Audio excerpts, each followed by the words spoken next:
Tayo sa favorite ni Aba. Nasaan kaya yung hipon? Tingnan natin kung magkano yung mga hipon nila. Seafood paella. Kasi yung ito oh. Paano ba ito buksan?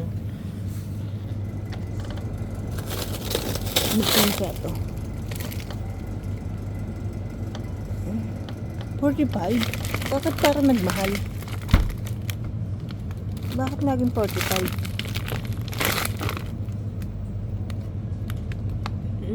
Mahal naman niya.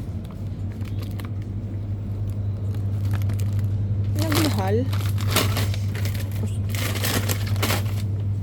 Tapos wala nang ibang hipon. Ito kaya? Ano kaya to? Mahirap ang maging pandak. Hindi maabot.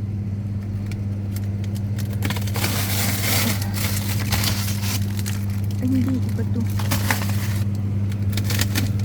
Ang hirap.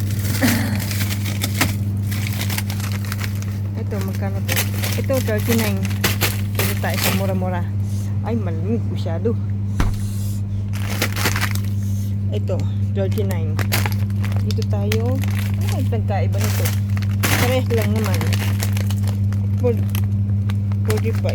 Dito tayo sa 39. Itong ating kunin.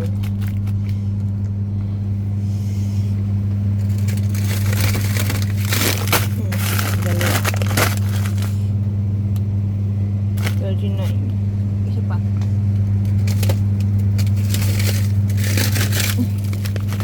Yan.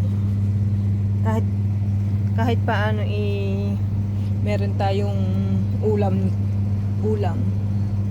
Kasi yung alaga ko puro salmon na lang inuulam, nakakaumay. Pakiramdam ko lalangoy na ako. Magkakakaliskis na.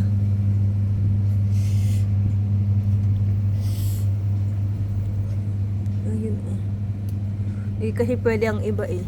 Hipon lang yung kinakain niya. Doon lang tayo pati siya mumurahin. Yun lang kasi ang kaya ng budget.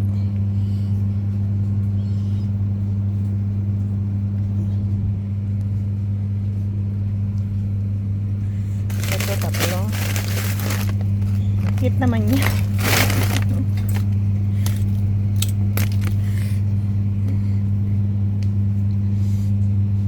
Saka na tayo bibili ng iba kasi wala nang kinakain ng budget.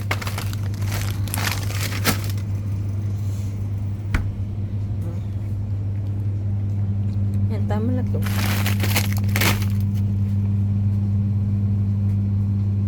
Kasi baka mamaya kulangan yung pera namin.